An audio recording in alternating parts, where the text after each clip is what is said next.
Solusi empati, tegas inovasi Anda setia. Solusi empati, tegas inovasi Anda, pelayanan publik yang prima bagi Jakarta. Komitmen amanah, dedikasi sepenuh hati, dengan inovasi tiada henti, multi channel public service delivery 1500164, call center dan ajib siap melayani setia.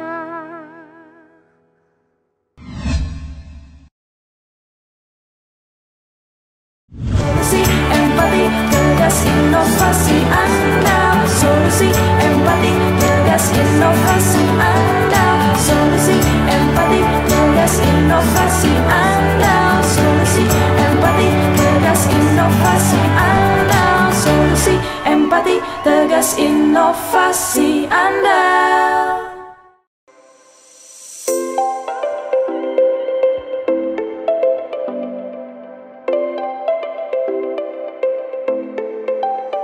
Komunitas Petani Urban Jakarta Tenggat IFAM atau TGIF. Fendi bahas nih secara kriminal terkait dengan milenial layanan Jakarta Balala on TV. Sebelum itu kita sapa pemirsa nih. Assalamualaikum Ude Ivan, apa kabar? Waalaikumsalam warahmatullahi wabarakatuh, Bang Adi. Gimana Bang Adi? Saya baik, kabar baik. Bang Adi gimana? Alhamdulillah baik juga, Beli. Saya sudah siap nih untuk diajak liburan bersama dengan baik juga, Prof. Lalu apa tips yang bisa dibagikan kepada warga Nusantara, pemirsa layanan Jakarta On TV bagi mereka yang ingin memulai untuk berhidroponik, Bang Sandy?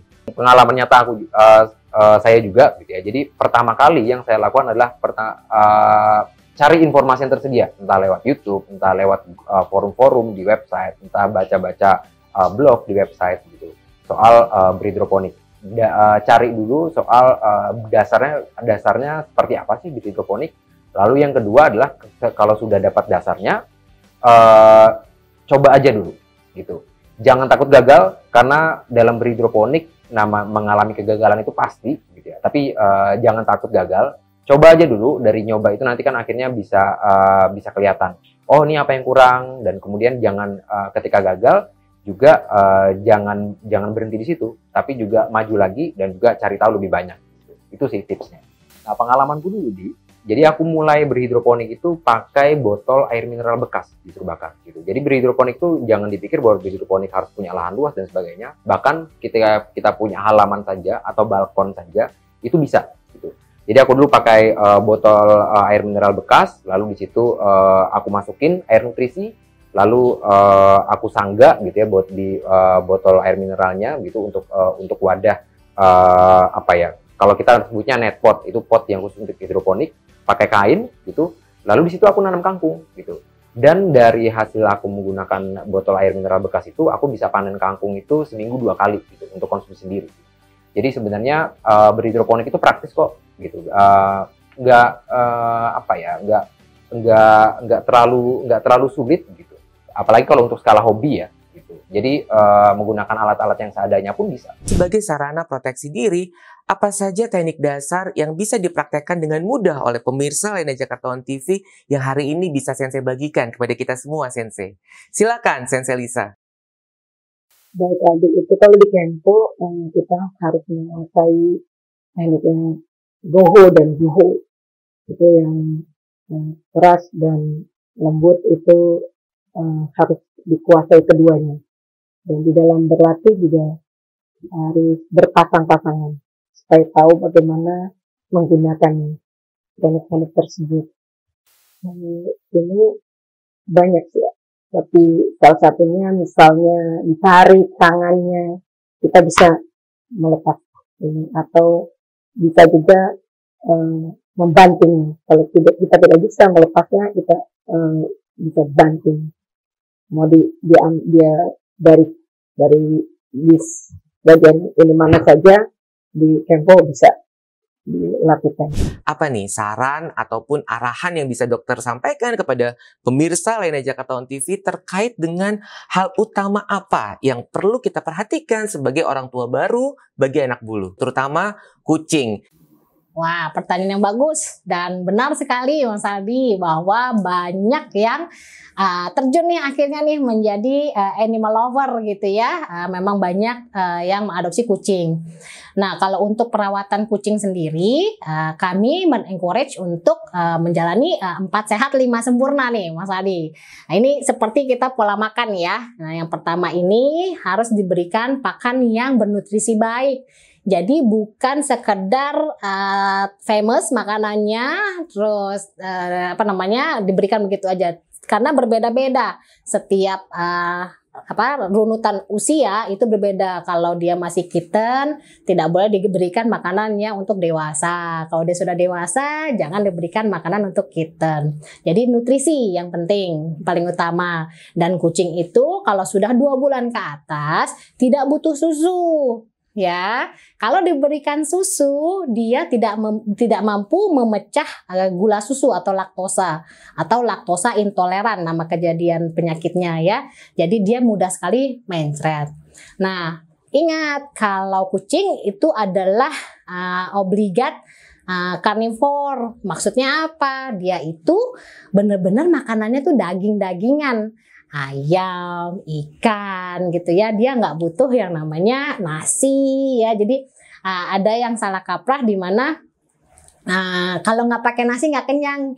Hey, itu kita bukan mereka gitu ya. Jadi kalau kucing itu butuhnya obligat carnivore. Jadi protein hewani yang mereka butuhkan. Kemudian 4 sehat 5 sempurna ya. Yang kedua, dia harus diberikan vaksinasi. Ya, vaksinasi itu adalah proteksi terhadap virus. Nah, justru kemarin ini kan kita belum pernah tuh dapat terproteksi dari corona COVID-19 ya. Kalau di kucing ada loh penyakit coronanya, tetapi corona di kucing tidak menular ke manusia ya. Jadi ada vaksin untuk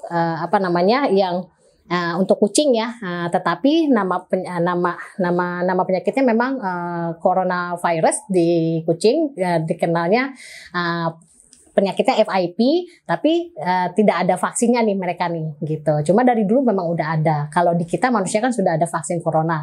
Sedikit walaupun ditanyain kucing, saya sedikit tambahkan mengenai anjing. Nah, kalau di anjing juga ada corona. Nah, kalau di anjing ada vaksinnya gitu. Jadi berbeda ya. Corona ada untuk di anjing, untuk di kucing ada, tapi yang ada vaksinasi terhadap coronanya si anjing gitu. Kucing nggak ada gitu. Nah, kemudian kalau sudah dilakukan pemberian makanan yang sehat, vaksinasi ya sesuai dengan tingkatan umur, kemudian kita lakukan tahapan yang ketiga, yaitu pemberian antiparasit. Nah, antiparasitnya itu apa? Parasitnya itu kan ada 2 nih. Ada parasit yang secara eksternal ya, yang biasa kelihatan tuh loncat-loncat kutu gitu ya. Ada juga penyakit parasit internal yang adanya di dalam saluran pencernaan, cacing gitu ya. Nah, ingat nih teman-teman bahwa yang namanya cacingan itu bisa menular ya dari hewan ke manusia atau dari manusia ke hewan gitu ya. Jadi ada jenis yang saling menular, ini namanya zoonosis nama penyakitnya. Makanya di manusia wajib minum obat cacing setiap 6 bulan sekali ya. Nah, tapi kalau untuk di hewan wajib minum obat cacing 3 bulan sekali gitu ya. Nah, 1, 2, 3 sudah. Yang keempat apa? Yang keempat lakukan bonding. Nah, bonding ini apa? Maksudnya dibantu sisir setiap hari, dibantu bersihkan giginya, sikat gigi sebelum tidur, dibawa grooming misalnya ke pet shop gitu ya, atau dibawa sosialisasi gitu ya ke dog park bagi yang anjing. Kalau kucing, saya sih tidak sarankan untuk bermain ke cat park. Kenapa? Karena kalau kucing itu sifatnya lebih kepada sendiri gitu ya. Dia individualis gitu ya, tidak bersosialisasi. Jadi dia memang ansos kalau kucing itu. Jadi sebaiknya sih tidak dipertemukan dengan kucing lain. Nah, 1, 2, 3, 4. Nah, kemudian yang 5 sempurnanya apa, Dok? Yang 5 yang sempurnanya adalah dia harus disteril. dikebiri. Dengan dikebiri dia berpotensi panjang umur. Dia kalau yang betina dia terhindar dari penyakit piometra atau infeksi rahim, atau terhindar juga dari penyakit kanker payudara. Kalau yang jantan disteril manfaatnya apa? Dia nggak kabur-kaburan ketabrak mobil gitu ya, atau nggak disiram air panas sama tetangga karena dia mau kawin gitu kan. Nah, bisa juga mencegah penyakit kanker prostat, kanker testikel ya. Jadi dengan melakukan 4 sehat, kemudian 5 sempurnalah hidup mereka sebagai anak adopsi yang pockets ya, kaki 4. Nah, panjang lebar Mas Adi. Jadi silakan teman-teman dicatat nanti ya. Apa nih tips dari Lekdon untuk para pemula yang ingin memulai usaha di bidang kerajinan tangan? Silakan Lekdon. Begini Mas Aldi, kalau kita mau membuat sesuatu yang memiliki ciri khas sendiri, apalagi ini berkaitan dengan kerajinan ya. Kerajinan itu dimanapun, di pelosok Nusantara atau dimanapun di dunia ini, selalu dengan catatan adalah yang kita sebut kerajinan adalah kerajinan-kerajinan yang sudah kita kenal ya. Itu selalu ditandai oleh ketersediaan bahan baku yang tidak jauh dari lingkungan di mana manusia itu berada. Misalnya dari yang banyak bambu, tentu kerajinan bambunya terkenal. Dari yang terkenal banyak kayu, tentu banyak kerajinan kayu. Nah, namun demikian itu kan dulu. Nah sekarang kita sudah hidup di kota besar misalnya Jakarta ya kan. Ya sudah, nomor 1 kita pahami dulu material apa yang ada di sekeliling kita. Kalau bisa, usahakan jangan sampai kita tuh dipusingkan oleh material kita merancang material yang jauh dari lingkungan kita. Itu jangan sampai seperti itu. Pahami apa yang ada di sekeliling kita. Triplek brodol, plastik rusak, bekas peralon rusak, peralon tua, itu semua bisa menjadi bahan baku bagus dan tidak sulit. Nah, soalnya kalau kita mencari sesuatu yang jauh dari lingkungan kita, kita nanti akan dipusingkan sebagus apapun itu desain, sebagus apapun itu produk. Tapi kalau bahan bakunya itu kita sendiri sangat dipusingkan, tidak tersedia di sekeliling kita, itu akan sulit. Nah, nomor 1 tentu kenalilah bahan-bahan apa yang ada di sekeliling kita. Pedulikan apa yang ada di sekeliling kita. Itu nanti pasti akan menjadi sesuatu. Saya punya satu kata-kata bijak. Sesuatu yang kita pedulikan dengan kesungguhan hati akan memberikan sesuatu. Kita kembali setelah yang satu ini.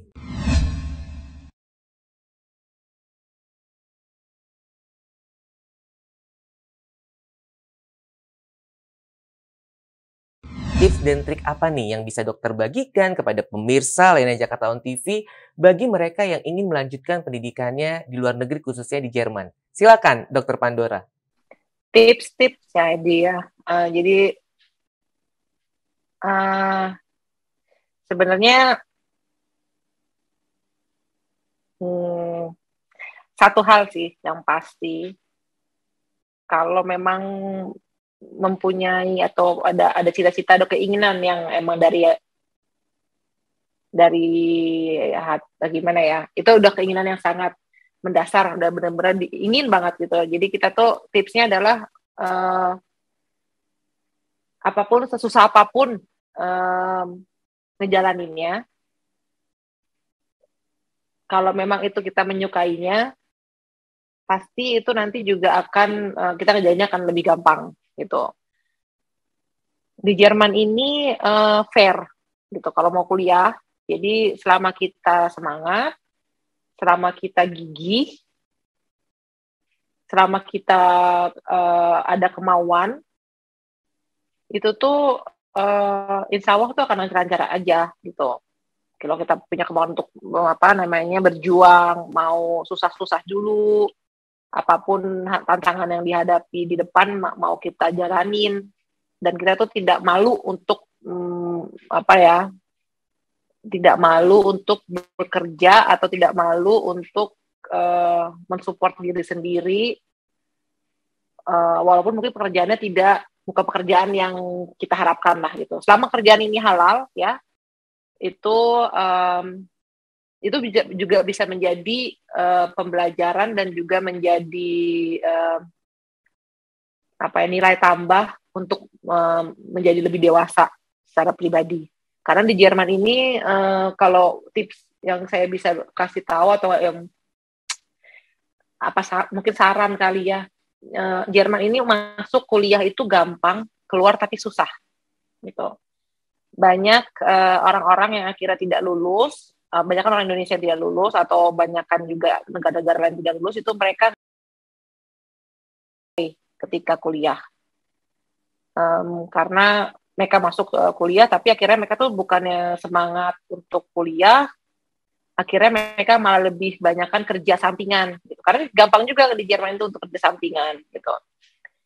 Jadi makanya harus punya kemauan yang besar lah gitu, dan harus tekun dan gigih dan gak gampang menyerah gitu. Kalau mau sukses dan mau kuliah ke Jerman tuh seperti itu. Karena di sini ya seperti itu dibilang, karena gratis juga, sekarang udah mulai gratis lagi ya kuliahnya gitu. Jadinya harus semangat lah untuk menjalaninya biar nanti itu dapat bisa lulus dan akhirnya juga bisa benar-benar selesai kuliah dan mungkin bisa master dan bisa kerja di Jerman juga. Di Jerman ini mereka tuh individual orang-orangnya gitu. Jadi kalau kita sebagai individu itu sudah terlihat sangat mapan, maksudnya kita juga orangnya sangat mandiri, di situ kita bakalan benar-benar bisa sukses di Jerman. Oh iya hampir kelupaan, yang paling penting kalau mau kuliah dan mau kerja di Jerman harus bisa bahasa Jerman. Soalnya di sini kalau nggak bisa bahasa Jerman nggak akan bisa komunikasi gitu. Bisa sih dengan bahasa Inggris, tapi bahasa Jerman paling penting kalau untuk kuliah dan mau kerja di Jerman. Kalau di Indonesia mau kursusnya bisa di Goethe Institute. Waktu itu saya juga di sana, dan ada banyak lagi lah yang lainnya yang bisa dijadikan tempat untuk kursus di Indonesia, di Jakarta, di kota-kota lain tentunya juga pasti ada. Nah, kiranya di kesempatan berbahagia ini, Bang Dery bisa berbagi kepada warga Nusantara, pemirsa Lena Jakarta On TV, cerita menarik apa yang Bang Dery sampai saat ini tuh tidak bisa melupakan dari kisah-kisah inspiratif di podcast Kasih Solusi tersebut. Oke, ini menarik nih. Kalau kita ngomongin podcast Kasih Solusi kan, yang ujung-ujungnya kan kita monetize-nya atau mungkin mengarah kepada revenue dari perusahaan itu adalah dari aplikasi kan. Nah, jadi orang nonton Kasih Solusi, ujung-ujungnya kita giring untuk download aplikasi dan dia bisa akses di situ. Nah, menariknya sebelum itu, step sebelumnya adalah kita banyak ketemu pelaku-pelaku UMKM itu yang, waduh, ceritanya luar biasa teman-teman. Kita ngomong dari yang paling menjadikan dulu ya, maksudnya ada yang betul-betul mereka tuh gonta-ganti usaha, jatuh bangun, macam-macam. Ada, gitu kan, sampai akhirnya ujung-ujungnya dia bisa memberikan solusi kepada kita bahwa modalnya itu minus, tapi ternyata pendapatannya miliaran per bulan. Ada juga ayam bakar Mas Mono, ada yang tahu nggak ya? Ada, pernah kita undang juga tuh Mas Mono tuh. Jadi gimana caranya beliau itu bisa membangun ayam bakar Mas Mono dari tahun 2001 kalau nggak salah, sampai kini. Total dia pernah tembus tuh 65 cabang. Ada juga macam-macam pelaku-pelaku usaha. Banyak sih brand-brand yang Maici pernah kita undang. Keripik Maici tuh. Terus Brodo, ada yang tahu Brodo nggak? Nah, Brodo tahu ya dia. Nah, itu Brodo juga pernah kita undang. Cerita-ceritanya luar biasa, yang tadinya dia di kampusnya di Bandung tuh nawar-nawarin kayak macam ya mungkin apa ya, harapannya mungkin tadinya besar tapi dia merintis gitu. Kalau nggak salah di Bandung, tapi maaf kalau memang salah salah ya. Atau mungkin yang lain-lainnya, macam-macam rupa pelaku-pelakunya. Nah, jadi cerita-cerita di sini menggambarkan bahwa banyak kisah-kisah inspiratif yang memang bisa dipetik sama penonton kita yang juga pelaku UMKM gitu ya.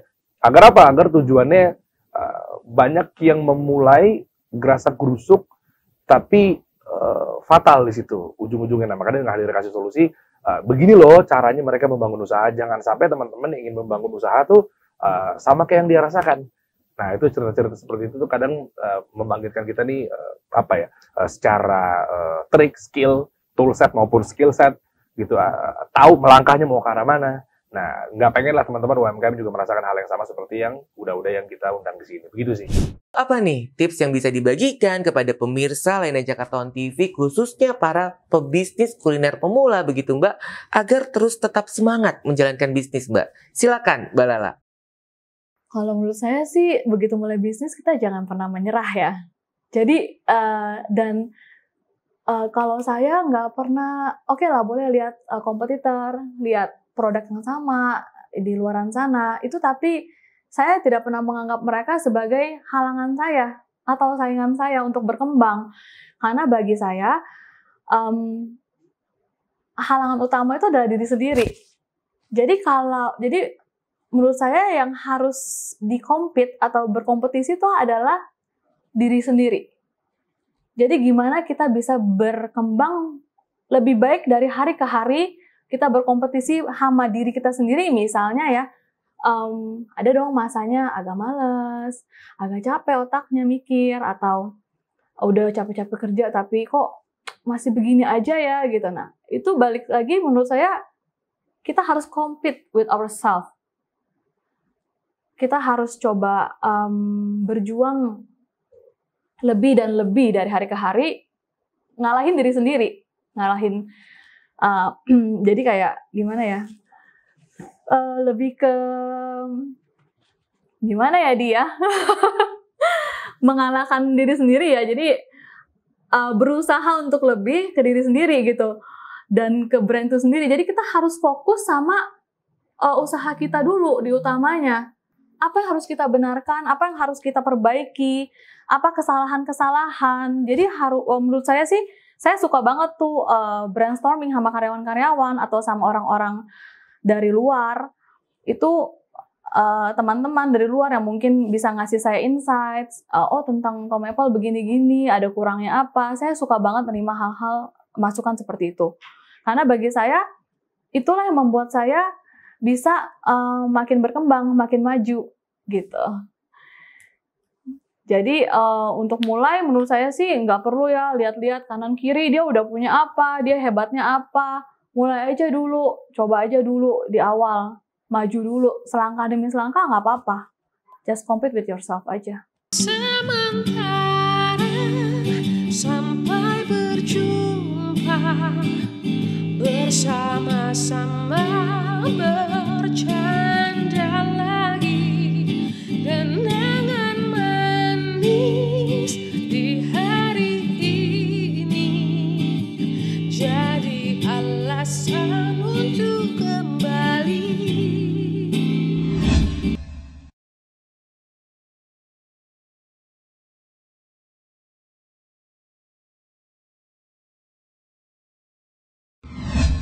Udah Ivan, ini ada hal yang menarik perhatian saya juga nih, udah Ivan, ini terkait dengan visi dari Narabahasa. Kita balik lagi ke Narabahasa, udah Ivan.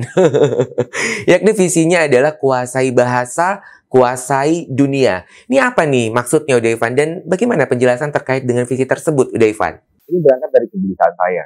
Kegelisahan saya gelisah melihat betapa orang-orang yang sebenarnya sama pintarnya dengan kita, atau bahkan lebih kurang pintar daripada kita, akan terlihat lebih menonjol hanya karena kemampuan bahasanya. Kepintaran seseorang bakal tenggelam gara-gara dia tidak mampu mengungkapkan gagasannya dengan jelas. Sebaliknya, orang yang dungu sekalipun itu akan kelihatan pintar kalau dia jago ngomong, dia jago nulis. Nah, sekarang pilih mana? Kalau saya sih milihnya pintar dan jago berbahasa. Kalau kata anak sekarang mungkin speak gitu ya. Itu juga kita butuhkan dalam keseharian loh. Misalnya naksir dengan seseorang, itu keterampilan pertama yang harus dikuasai orang untuk bisa menarik perhatian itu adalah keterampilan menyimak. Dengerin aja dia ngomong apa. Oh, kelihatan bedanya loh antara penyimak profesional dengan penyimak yang tidak profesional. Penyimak yang tidak profesional kalau dengerin orang curhat itu dia gini.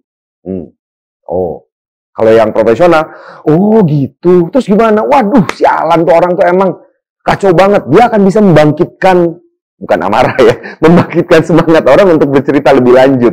Sebenarnya narabahasa itu bangkit dari kesadaran saya bahwa bahasa itu penting. Bahasa itu bisa membungkus sesuatu yang kelihatannya biasa menjadi luar biasa. Inilah yang berusaha diwujudkan narabahasa dengan kuasai bahasa, kuasai dunia itu. Kepintaran setiap orang pasti punya, ya dengan porsinya masing-masing. Tetapi keterampilan berbahasa seringkali tidak disadari orang menjadi sesuatu yang dibutuhkan. Orang cuma merasa yang penting gue pinter.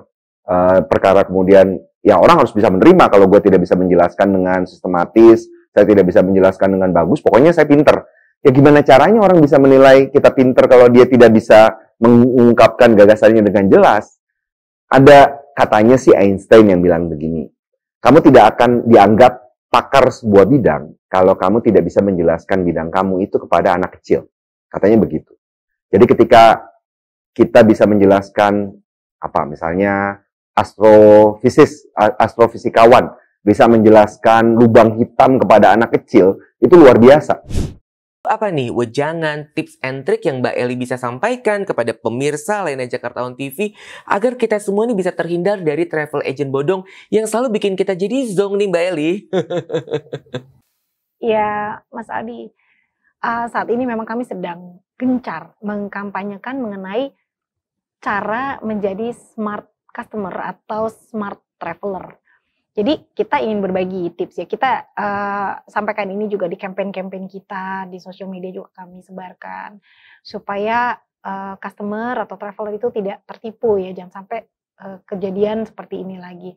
Beberapa tips yang bisa kita sampaikan ya buat calon wisatawan atau calon pelanggan adalah yang pertama, jangan mudah tergoda oleh open trip murah gitu ya. Yang kedua, cek dulu legalitas travel agent tersebut. Yang ketiga, cek harga dengan travel agent yang lain atau travel agent yang sudah jelas gitu ya. Kalau misalnya harganya itu kayak jauh gitu ya, Mas Aldi kan tahu ini misalnya, aduh ini kok tinggi, ini rendah sekali gitu, ya itu patut dicurigai karena tapi kita cross checknya apple to apple ya, jangan apa dengan apa ya, cross check apple to apple gitu. Kemudian waktu kita melakukan pembayaran, waktu customer melakukan pembayaran, itu apakah membayar ke rekening perusahaan. Nah ini, kemudian juga kita bisa lihat review ya, hari ini mudah kita bisa lihat review di sosial media, atau di media-media yang lainnya gitu. Dan yang terakhir kita boleh juga minta rekomendasi dari teman-teman atau relasi yang memang kita percaya. Ya jadi buat calon wisatawan dan teman-teman di seluruh Indonesia, belilah produk wisata melalui travel agent yang resmi. Di seluruh Indonesia itu ada ya. Dan catatan nih, kalau travel agent itu anggota Astindo, yang pasti punya legalitas. Prof Gayus, apa rencana ke depan yang akan Prof Gayus lakukan dalam membangun budaya hukum di Indonesia, Prof? Ya, ketika saya menjadi rektor, lingkup saya adalah mahasiswa saya. Ya. Ketika itu Unkris atau Unkris Udayana ini dalam keadaan tidak survive, tidak maju. Tapi hari ini kita sudah sangat berbeda. Unkris di mana saya tidak lagi rektor, tapi saya menjadi ketua Dewan Pembina. Ya, saya mewakili pendiri, maka saya memiliki tugas yang berbeda. Tidak saja kepada mahasiswa, tapi kepada orang tua mahasiswa dan keluarga mahasiswa. Kemudian saya membentuk koperasi untuk kalau mereka sedang tidak memiliki uang, maka mereka bisa pinjam ke koperasi Unkris. Kemudian nanti ketika lulus baru bisa membayar. Sekian tahun kemudian kami sudah pola konsep sistem seperti itu. Nah, ketika saya hari ini sudah tidak bisa aktif lagi, saya sudah pensiun, umur saya sudah 70 lebih. Nah, maka saya mempunyai gagasan yang berbeda, yaitu bagaimana saya mengabdikan sebagian apa yang saya miliki pengalaman, saya pengetahuan itu ke berbagai tempat ya. Saya harus menjadikan masyarakat itu lebih terbuka bahwa sesungguhnya hidup ini terlampau singkat, maka hidup ini harus digunakan sebaik-baiknya, terutama yang menuntun hidup manusia itu adalah aturan, undang-undang yang mengatur. Kalau ada peraturan agama itu kepercayaan, tetapi sebagai masyarakat tentu undang-undang yang kita penuhin. Kalau undang-undang dipenuhi, saya yakin-yakinnya bahwa masyarakat akan menjadi tertib, negara menjadi aman, dan ekonomi akan terbangun. Itu berkait-kaitan antara hukum, perekonomian, dan keuangan itu satu ikatan ya. Itu satu sisi dari mata uang yang tidak boleh terpisahkan. Tidak ada gunanya kalau ekonomi kita kuat, tapi kultur hukum masyarakatnya rusak. Ya, saya mau contoh kecil yang saya dapatkan dari Jeffrey Winters. Profesor Jeffrey Winters ini guru besar di sebuah universitas di Amerika Serikat yang pernah membuat seminar di Jakarta tahun 2010. Dia mengatakan Pak Presiden berhasil untuk menjadikan reformasi di negara ini maju dengan pesat. Maju dengan luar biasa. Orang boleh melakukan apa saja secara bebas dengan ketentuan-ketentuan. Tetapi kata Winters pada Pak SBY, saya ingatkan suatu kebebasan yang juga ekonomi yang baik, kalau hukumnya tidak ikut mengkoridori, maka yang terjadi akan tumbuhnya pencuri-pencuri. Dia menjelaskan apa itu arti pencuri. Pencuri itu kan korupsi, kemudian pencuri itu di banyak situs disebut maling malah. Negara akan dipenuhi dengan pemimpin-pemimpin yang maling-maling. Dia mengatakan 5 tahun lagi dapat dibuktikan setengah dari pimpinan daerah di Indonesia itu akan ditangkap karena melanggar hukum korupsi. Dan tahun 2015 terbukti bahwa apa yang disampaikan Jeffrey Winters pada Presiden SBY itu terbukti. 2015 dimulai dengan OTT kepala daerah dari 500 sekian kepala daerah, kota dan kabupaten, itu 200 lebih OTT. Hari ini berjalan terus. Nah itu yang saya artikan bahwa kalau negara semakin maju pun, makmur sekalipun, kalau hukum tidak ditingkatkan, hukum dipakai si panglima, yang terjadi adalah negara ini tidak tertib. Karena kepala daerah saja di OTT sampai hari ini. Di berbagai kepala daerah, terakhir di dekat Medan, di Sumatera Utara, terakhir. Bahkan ditemukan apalah penjara dan sebagainya di dalam lingkup kewenangannya. Dan ini semua menjadikan contoh bagi negara kita ini untuk menjadikan hukum itu dipakai sepanglima. Hukumlah, bukan orangnya, tapi hukumnya. Siapapun yang menjabat silahkan saja. Selama dia menggunakan koridor hukum, saya pikir negara yang tertib. Demikian.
Sampai di sini.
ngurus izin sendiri. Ya, kita udah